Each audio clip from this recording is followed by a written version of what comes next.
Well, hello there, Minecrafters. Thanks for coming by. We are back in creative control with our creeper friends. I was just experimenting with some stuff. I have not forgotten about this series. I'm sorry, guys. It's just I've had other things I've wanted to do, get back into playing maps and, funny, stupid, useless stuff. But thank you guys for coming by. This is a map making series for map makers by an extremely derpy, non-knowing map maker. I'm learning so much from everybody knows more than I do about map making, but hopefully you're learning some info from watching this, especially if you're a new map maker. Welcome, because I always say, we all started where you are. I started not knowing anything and somehow made a map. So I encourage you to hopefully get some info out of this. Um, and as always, we are going to go over some comments from the last episode, if they're even relevant anymore. This one comes from OMGRUS Ryan asking this. He's asking this command right here at P at A, saying, "I have a question. Does that mean I will teleport a player to every player on the server?" And to be honest, I don't actually know what that would do. What would it do? Doesn't look like it's doing anything. I don't think it would actually work because you can only teleport is like a single command. Like you can't teleport to more than one person off of one command. You have to set it differently, or maybe use a spread player command. I'm not sure. I think this would work if you switched them. You could teleport everybody to the nearest player, but that's not what you're asking. So honestly, I don't know, and I don't I don't even think it would work. Be interesting to play with.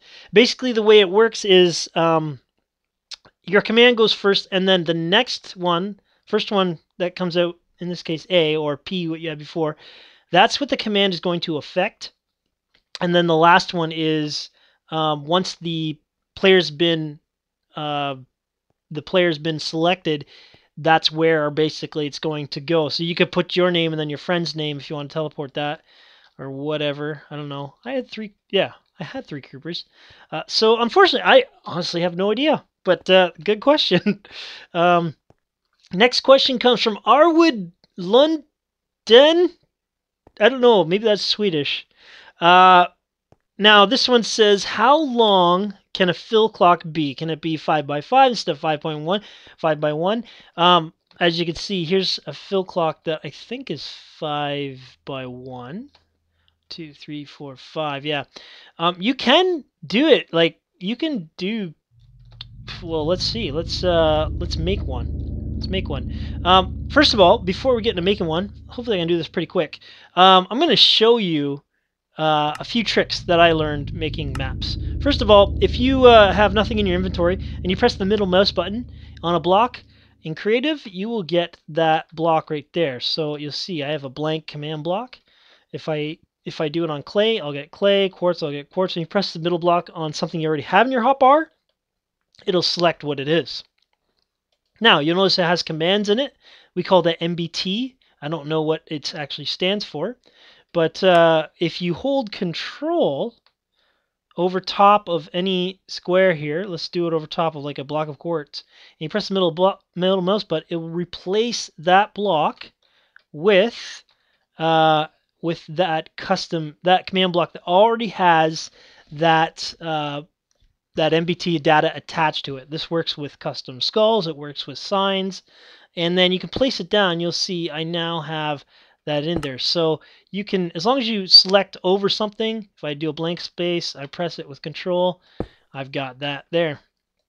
So that's one thing to keep in mind. It's a pretty clever trick. The other thing is if you type something in, you probably know how to do this, and you press T and press up, it'll go through whatever you've typed, and the last time was the first time you press up, it'll go to the last one. I use those little tricks all the time, and I kind of forget to tell people about them because they're really useful, and I just assume people know how to do them. But let's get back to fill clocks. Let's build our own fill clock. We're going to start off fresh. I'm not sure if I really went into this very well last time, but I'm going to teach you a little bit better.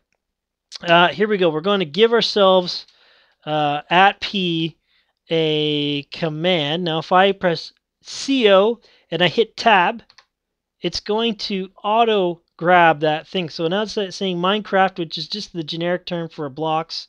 Every block starts with Minecraft colon. And I press it again, cobblestone, press it again, cooked, cobblestone, cook, comparator, command block, minecart. Come on, command block. There we go. That's a little bit of a quicker way to do something. It can be, depending on what it is. There's our bottom one, and there's our top one. And the way I'm doing that is when I hold space and shift, I'm flying, and I'm able to actually, because I'm holding shift, I can put it on there, but space, I'm not falling down while I'm flying. Kind of a little bit tricky to glide around. These are tips that I don't really think about, but I use all the time. Once we get out of the way, we want to start adding some commands. So the question was, how long can a fill clock be? Well, let's do a fill command here. So we're going to be using relative coordinates. This, and we're going to fill it with clay. Now, what that's going to do is actually change that block, because it's going to fill from this coordinate of this block to this coordinate of this block. With clay, we don't really want to do that, so we're going to go on the XY coordinate, XY coordinate. We're going to go up one and up one. That means that from the space of this command block to the space of, from the space above this command block to the space above this command block, we're going to fill it with clay. So it's really only one spot filling with clay. You can see there, it's not really anything special. But now we have these X and Y coordinates, and if I do, this is hard to remember. Not hard to remember, but it's kind of annoying to look at. If I look at my coordinates here, we're going to check the block, and we're going to see which one goes up and down. So if I'm walking this way, you see the 14, 15, 16, 17. Well, that's the direction we want. It's in the XYZ coordinate. It's going, we want the clock to go this way, so it's going down. Okay, so what we need to do is do a negative here, and we're going to make it really long. Let's go with 20 blocks. Now we also want it to go this way, so we take up a lot of space. So we're going to go with, so you can see it there, it's going -5, -6, -7. So we're going to go down again, but this time we're going to go down on this coordinate right here. Okay, so what this means is this is going to fill from this exact X coordinate above where the command is getting executed, and this exact Y coordinate, and then -20 out the one way, above out the other way, and -20 out the other way. And remember, it always goes from where the command is being executed. In this point, it's this command block. Now, watch, here we go. Got a pretty big fill command here, but that is just a fill command. We want to do a fill clock. All we have to do is take this. Remember our little trick. We're going to hold Control. We're going to press middle mouse button. We're going to pick up this custom command block. We're going to set it right up here, and we're going to just change the commands to be below. Exactly the same, but below. We're going to go below, and we're going to go below. Does that make sense? So we've got the same coordinates on the X and the Y, kept them the same, and on the, or in the X and the Z, I'm sorry, the Y, which is the up and down, we're going to go underneath this command block. This one we're going above, this one we're going underneath. And we're going to fill it with redstone block. It's going to be a huge fill clock.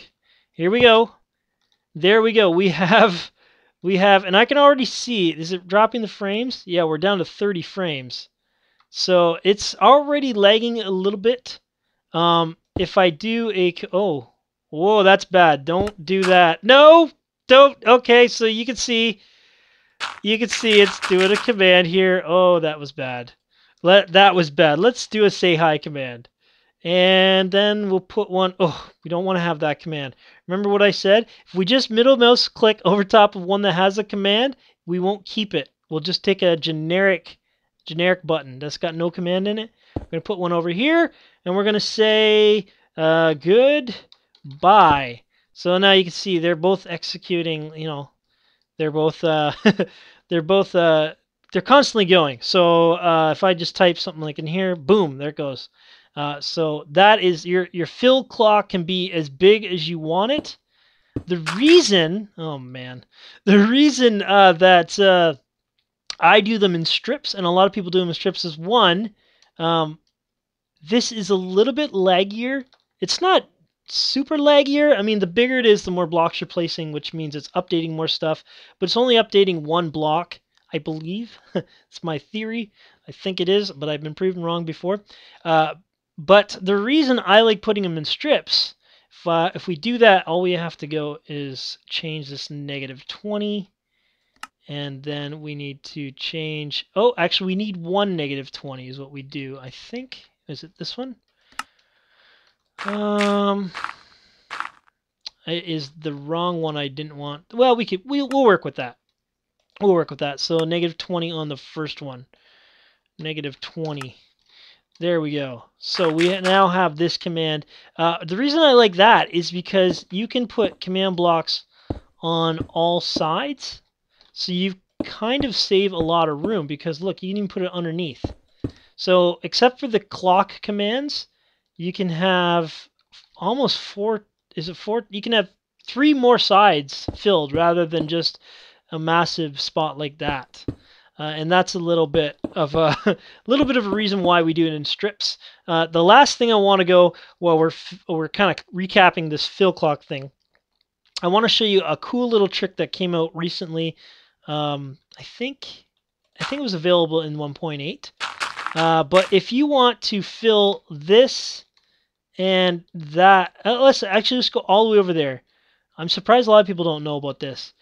If I go if I go fill, and I hit tab, tab, tab, what that's going to do, and I'm going to hit Control-C to copy, that's going to take the block that I'm looking at, and we're going to go all the way over to here, and we're going to look at that block, and we're going to hit tab, tab, tab, and we're going to fill it with air. We're going to delete everything. So it's an easy way to grab coordinates. It's the looking at coordinate.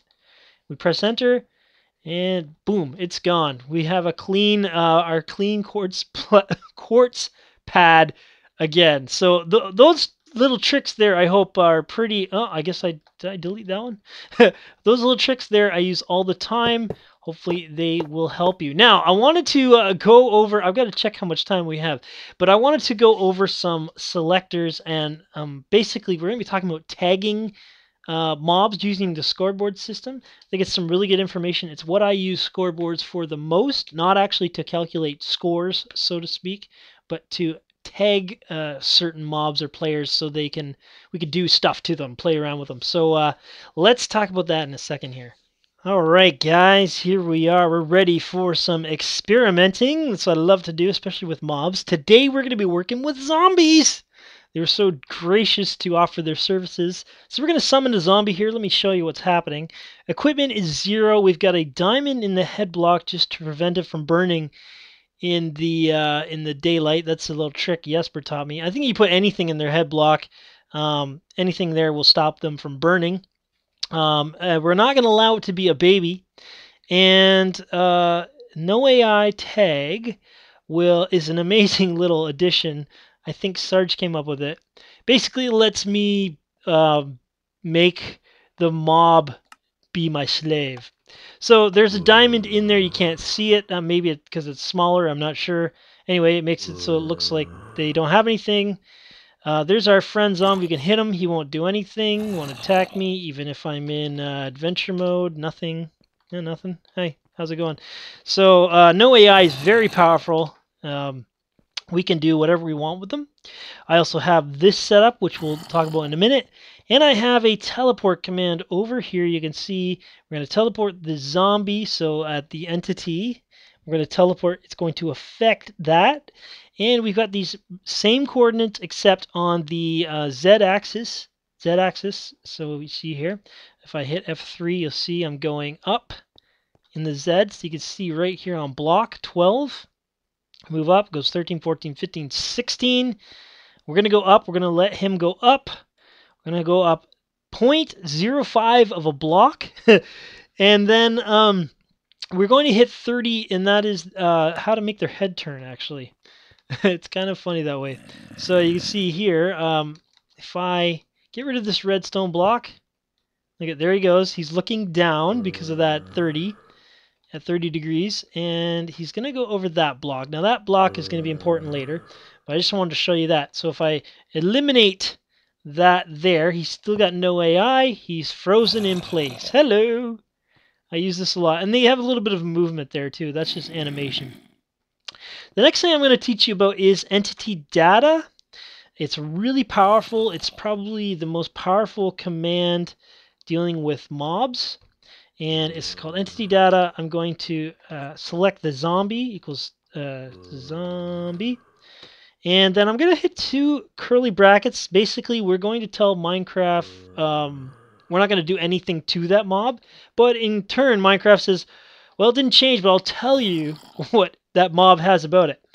All this stuff we can actually change. If you look closely here, we've got the equipment. It kind of runs off the screen here. But there it is. We have the diamond in the head. We're going to change it, make it grab something based on where it is. So what we need to do first is create a scoreboard. Now, I'm not going to go into too much detail on scoreboards. I'm going to link Dragnoz's video. That's actually the guy. He's a friend of mine who taught me in his videos before I actually had in contact with him. That's how I learned to do scoreboards. So I want to link his video about scoreboards. Really awesome. But basically what we want to do in ours is we want to do a scoreboard. Now I'll show you a little quick trick. If you hit SC and you press tab, it will autofill it for you. Press tab again after space, it'll start doing the objectives. What we want to go to add, then we want to make up a word. So I'm going to call it switch over, I think. And then we want to call it a dummy objective. So the dummy objective here, this is basically just something we made up. It's a dummy one because it has no bearing on any stats or anything like that. It's something we get to play around with. It says it's added successfully. If we go to scoreboard, objectives, list, it tells me all the ones I have, and there it is. It's switch over. The other thing we're going to do is we are going to go back to, I'm going a little bit quick, but basically pressing T, pressing up, scoreboard objectives, press tab, all the way till we get to set display, tab again, sidebar, press tab again, and switch over is right there. And once we get a score of some sort in the screen there, it's going to say what the score is. So when you create a score, it doesn't even have 0 as a score. And when you create an objective, it doesn't even have 0. It has nothing. I think it may be partially 0. I'm not sure. If I do scoreboard, players set at E type equals zombie, and I have to say what it is, switch over, and I set it to 0, now it gets displayed. Now that zombie, that is its code. Is this code. It is now displayed, so I'm not entirely sure what the 0 is. I know that I have had some problems not actually accounting for that. You may have to set that score when you create one. In our case, we're just going to tag a mob. What we're going to do now is we are going to create another command here, and we are going to basically change that mob's entity when they go over this block here. Change that mob info about it. So we need to get the coordinate here, and what we can do is we can put a block there, and we can press the slash, hit set block, space, and hit tab, space, tab, space, tab, then hold shift, go back, so you get to all the numbers, hold control and C, sorry Mac users, I'm not sure if that's right, but for Windows, control C will copy it, and now we get to actually change the command for that. So what we're going to do here, scoreboard, players, set, at E, our coordinates. So we need to do this, and we are going to give it a radius of 0. So at that block that I just destroyed, so in that airspace right now, 0 radius, they have to be on that block. We're going to set the score of switch over to 1. Okay, so basically what's going to happen is when we make a mob move over here, you'll see the score changes. Come on, baby, change and change and change. Please work, please work. There we go. You saw that guy. Let's do one more here. Very good, very good. And you can use a detect, but if you use coordinates, that means you don't have to have any special blocks there. You see, this guy will change to a score of. There we go. He changed to a score of 1 from nothing. Okay, so as the mobs go over there, the next thing we are going to do with that entity data, remember what we did, is we are going to grab this command. I'm going to hold shift, press home, control C, we've copied it. I'm going to hit a clear command. This is how I normally do it. I'm going to grab a blank command block. I'm going to put it here.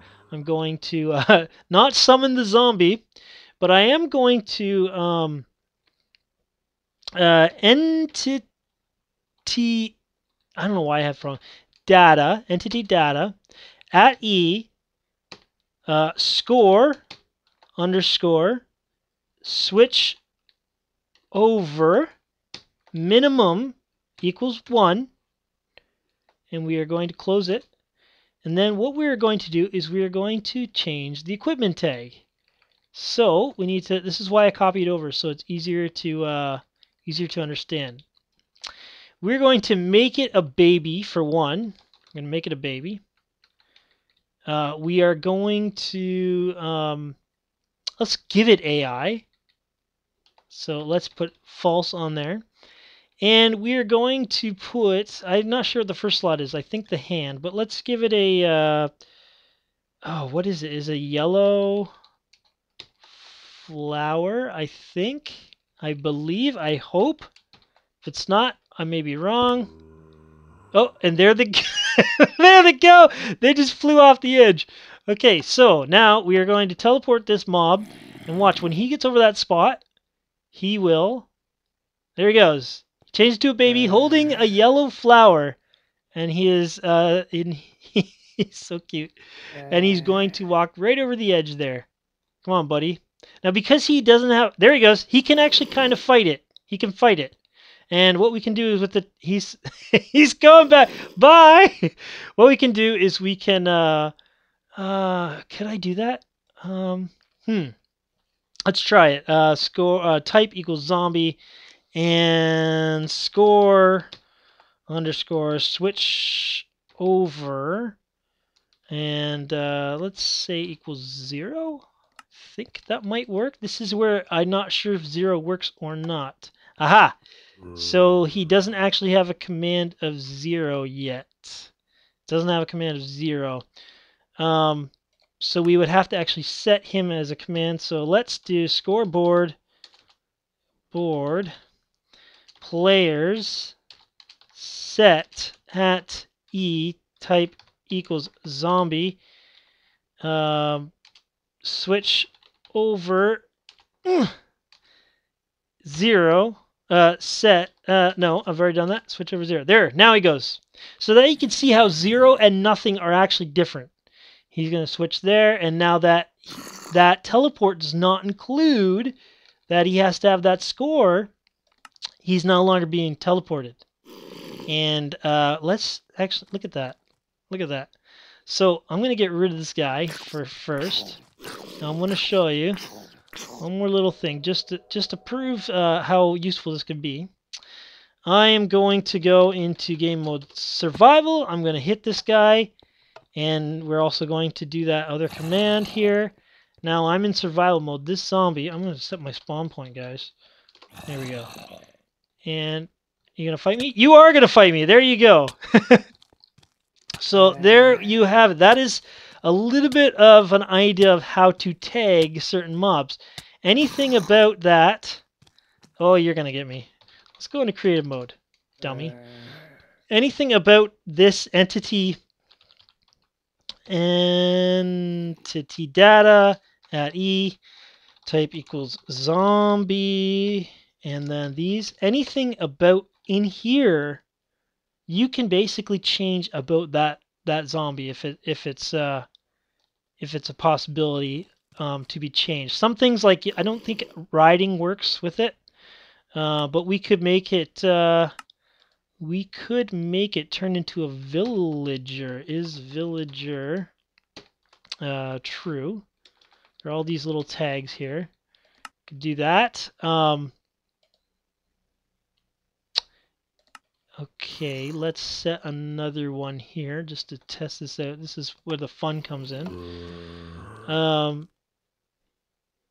There we go, and he should turn into a baby zombie villager holding a yellow flower. Come on. There he goes with no AI. So that's just a little tiny showcase. I'm going to show you one last thing that you can do with this knowledge. All right, so with the knowledge you just learned, you could do something like this. He's frozen in a block of ice. Where are you going? You stay back here.